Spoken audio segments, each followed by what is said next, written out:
everyone, it's Michelle from Country Morning Creations. I am here with my December flow journal. I write in it daily, and so I used my porch prints again. I used her pink Christmas bundle for this. So a lot of this was leftover stuff from, let me grab this other one, my tear journal. So if you're interested in seeing this journal, go back a video prior to this and you will find my tear journal and how I made it. There's a whole series on that. However, this one proved to be a little bit of a challenge for me. I wanted this to be kind of an envelope style journal cover that had a closure to it. So some of the things that I ran into was I figured out how to cut this part, made my own template, but I couldn't figure out, I was going to do Velcro, but I decided that when I opened it up, then I'd have the piece of Velcro there. I wanted something that was quick, so a lot of times people will wrap things around things several times, and I knew I didn't want to have to deal with wrapping and unwrapping. So I chose a really, really simple closure. I sewed a button. This is reinforced on the back with a piece of fabric that I glued to it. And so it's just a button, and the idea was that I could undo it fairly quickly, which, as you can see, I need to practice that a little bit. But let me go ahead and show you this cover before we get more into the whole book. So what I have here, this was an 8.5 by 11 sheet, and then I cut this out, and I did some scoring to create this part of it, and then it has a single signature 5 whole pamphlet stitch, and it looks like I've got stuff kind of sewn all into it. Anyway, I added a little sticker on the back because backs of books should be neither blank nor boring, if you know me about that. Then on the cover, on this side, I added just some satin ribbon, a piece of lace. This is some eyelash ribbon that I was given, and another piece of satin ribbon here. When we open this out, this is a 12 by 12 sheet of this silvery material, and it kind of is a damask. It definitely has a pattern to it. I created a pocket here actually using some of the leftover papers, a 1/4 of a doily. This is more eyelash trim with another piece from it. This is some lace that says Peace on Earth. This gorgeous trim was given to me by, looks like I need to glue that piece back down. This was given to me by Stephanie, who actually owns my porch prints, and this was the last of her lace that she gave me as well. This actually is a removable tag, and it's just blank on the back. But what I did here, I have the whale tail punch. I cut out a white whale tail, and then this color, glued this one on, and then glued this over the top of it. So you have this little bit of white to complement the white that's going around the outside edge. And that tucks back in there. The rest of this is, if you've ever seen my journals, pretty much the same stuff. This is coffee dyed paper. I always attach, or I try to always attach the link to how I do coffee dyed paper. I did do some embossed paper that I just embossed myself in here. Then this is vellum, and I printed, this was one of the pages from that Christmas bundle. I printed that.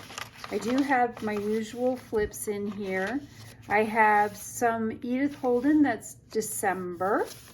This is also my birth month, so I will celebrate orbiting the sun once more in a couple of weeks. Then I used this bright pink, I'm kind of wishing I used a different color, but I used this bright pink embroidery floss, and it is a 5 hole pamphlet stitch. And so that pretty much is that journal. I will be adding my classic December page here. If you want to see that, I'll have that over on Instagram. I'm going to set that aside momentarily because I will show you how I filled my November flow journal. This one I wanted to do extra grungy. So this one is a very grungy one. Again, this is from Grandma's Attic. It's My Porch Prints. It has lace here. This and this are both Tim Holtz die cuts. And then I added some flowers.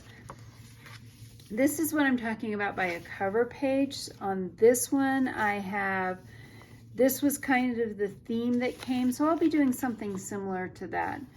But as you can see, I fill a whole page at a time. So this was the first, this is the second. And I always do a wee bit of collaging. I do something on my flips as well, and then tuck things on the page behind it. I loved this kit. This is all from Planning Janny. And then some of these I think are from the washi tape shop. Some of these washies, I know that's from the washi tape shop. This was some old French ephemera that I added to it. And then some of these, like this one, is from, drawing a blank on her name now. Anyway, I'll put that in the description box because she has some fabulous, fabulous different tapes. I think that's Tim Holtz. No, that may be Prima. Anyway, lots of different little collages. Stuff on the flips, more collages, and then I actually did, I'll show you here, this actually turned out to be a tab, so that's not stuck to anything. So it's literally sticker paper that I cut it about here when I peeled the back off and just stuck it down.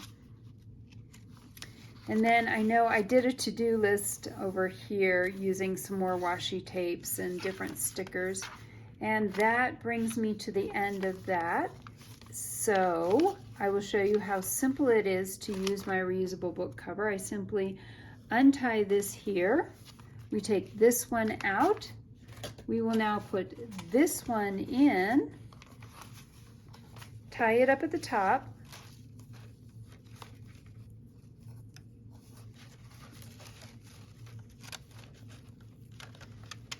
And now I have this tied into this cover, and then all we do is go ahead and close this up and close the cover onto that. And now I'm ready for my December one. If you are interested in finding out how to make your own reusable cover with your own journal, flow journal, I will put the link below to my journaling class that you can get. It's only $35 on Etsy. So it is, I think, a pretty reasonable price. You also learn how to make a binder, so a bigger book cover. Last but not least, I have a proud mama moment, and I have to brag on my daughter. So my daughter is Rachel Farson, but she has started a new project, which is creating digital stickers. So you can get them digitally or physically, and this is half of an 8.5 by 11. So what I did was I printed her stickers out two to a page. You can print them out bigger. You can use these digitally in a digital planner, as well as she's actually selling sticker sheets. So you don't have a printer, you don't have a cutting machine, you can just order the stickers straight from her as well. Hers is SCOA Studios, and you can find her on Instagram and Etsy, and I will link that also in the description box.